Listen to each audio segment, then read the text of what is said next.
இன்றைக்கி புரட்டாசி சனிக்கிழமை 3வது வாரம் நம்ம வீட்டில் சாமி கும்பிடணும்.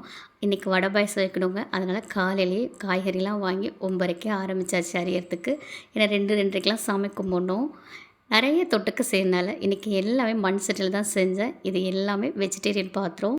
மோஸ்ட்லி விரதத்துக்கு பார்த்திங்கன்னா நாட்டுக்காய் தான் செய்வேன். அது இந்த மண் சட்டியில் செய்யும்போது ரொம்பவே சூப்பராக இருந்துச்சுங்க. டக்கு டக்குன்னு ஒவ்வொரு பொரியலாக செஞ்சு ஏற்றி இறக்கணுங்க.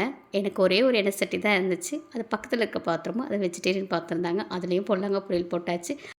ஃபஸ்ட்டு மண் சட்டியில் பருப்பு வேக வச்சு எடுத்து வச்ச சாம்பாருக்கு இன்னொரு சட்டியில் அவரைக்காய் பொரியல் பண்ணிட்டு இன்னொரு பொடலங்காய் போட்டாச்சு. மறுபடியும் முருங்கைக்கீரை போட்டாச்சுங்க. இன்றைக்கி என் பாப்பா கொஞ்சம் கூட ஹெல்ப் பண்ண வரவே இல்லை. அவளுக்கு பாவம் உடம்பு சரியில்லை. இல்லாட்டி சாமிக்கிட்ட பூவெல்லாம் வைப்பா. இன்றைக்கி என் பையன் தான் பூ வச்சு கொடுத்தான்.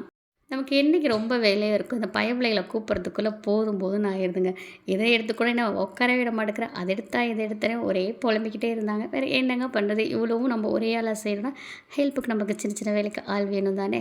அதனால் பசங்களுக்கு எப்போவுமே நீங்கள் சின்ன சின்ன வேலைக்கு கண்டிப்பாக கூப்பிட்டு வேலை வாங்குங்க.